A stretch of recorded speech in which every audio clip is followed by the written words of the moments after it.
papakita ko sa inyo yung kanyang itsura, no, sa labas. So color black pala to guys, so napaka-rare nito para sa BB Altis pre. Alright, so later na lang guys.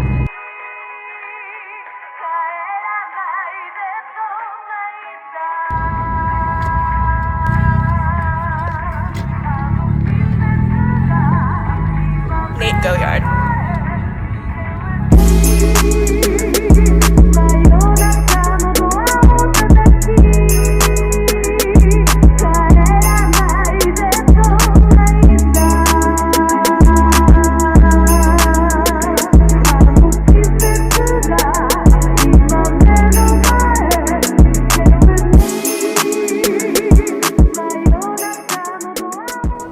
Okay, so konting kwentuhan na tayo. So kwentuhang Toyota Corolla muna tayo. So dito nagsimula ang lahat. First gen o E10 o E11, 1966. The next one is the second generation, 1970 to 74, the E20. So ito yung mga pagong-pagong pa, no? So yung mga macho car. So ito next is the third gen, 1974 hanggang 1979. So next one is ito, the fourth gen, the E70. So 4 years lang nag-run to. And next na rito is the E80. So ito yung 1980s, the 5th generation Toyota Corolla. So ito, ang classic sa Pilipinas, ang EE92 or E90, the 6th gen of Toyota Corolla. Siyempre after nito, ito yung sumikat na AE101 o 100. So ito, si Big Body tol. At siyempre ito i-feature natin ngayon, si Toyota Corolla Baby Altis, the 8th generation sa E110 or AE111. Alright, let's go. So dito tayo ngayon sa SLEX boy. So test drive tayo ngayon ng bago nating Toyota Corolla Baby Altis. So Baby Altis year 2000 to. Legit na 2000 specs to boy.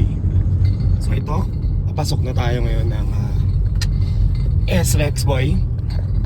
Sana may load boy. Wait lang boy. So tumunog lang siya. Hindi ko lang kung ano ibig sabihin kung may load ba yun o wala. So bahala na boy. So going to San Pablo, Laguna tayo ngayon. So babalik lang natin tong Toyota Corolla sa tropa. So hiniram kasi natin to. Alright. So goods yan boy. Napakalupit. 200,000 kilometer natin takbo nito. Pero wasar yan boy. So yan boy, no? Kita nyo naman boy. Lakas ng aircon. Sariwa. May lagayan ng kape. May extra ilaw pa boy. May radyo, gana yan pre. Kenwood yan tol.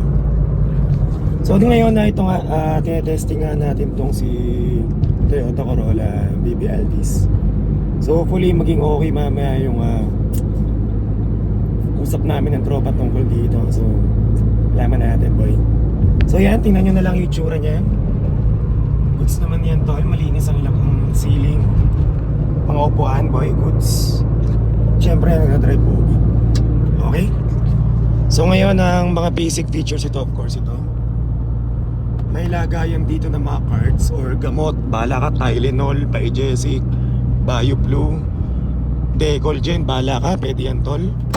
So ang next naman natin dito, ito yung aircon, lagayan boy. Kasi ito, ayan, tinanggal ko muna yung kape ko. May lagayan din dito, glove box, bahala ka na nung gusto mo lagay dyan. So pwede mga notebook, bahala ka. Ito, dalawang cup holder tol, push lang to. Goods. Siyempre lagayan ng barya. Goods yan tol. At may cigarette. Power na rin dito pare.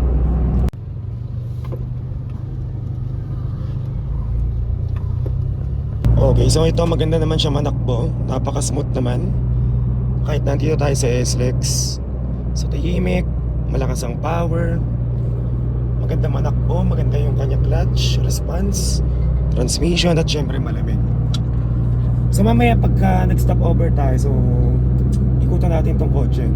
So papakita ko sa inyo yung kanyang itsura, no, sa labas. So color black pala to guys. So napaka-rare nito para sa BB Altis pre. Alright, so later na lang guys.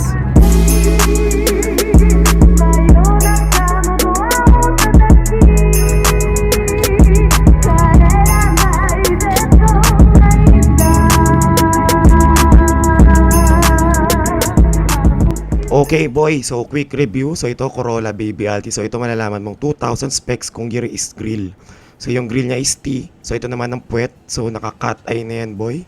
Kitang-kita mo naman yan. Tsaka emblem sa 1.6 GLI. Toyota Corolla. At syempre, yung logo mismo ng Toyota. So ito, meron din yung antena pre. Automatic na umangat at babayan pag binuksan mo yung radyo. Ito naman ang makina niya tol. Napakasariwa din yan boy. May mga imperfections lang siya pero very manageable. Importante dito, 4AFE. So, EFI engine. So, ito yung pinakamatibay na makina ng Toyota na nabuo bago lumabas ang mga 2NZ, 1NZ ng BIOS. So, ito ang legendary 4AFE engine ng Toyota na talagang walang sisira dito. So, ito naman sa loob. So, check natin. Napakasariwa ng loob niyan, boy. Ito naman yan, boy. So, may airbag na rin to. May SRS. Kompleto na rin to, pare. So, try natin. So, okay yan. Check engine. So, goods ang panel gauge niya. Ito rin ang loob. Napakaganda ng mga features ng kanyang upuan, boy. So, ito. Kitang-kita mo yan ang specs ng 2000, boy. So, ito naman sa likod. Check natin. Wait, ito pala sa bubong. O, katukin natin yan, boy. So, legit na legit yan, pre. So, ito. Pasok tayo. So, yan ang loob. Parang diamond ang kanyang pattern ng mga seats.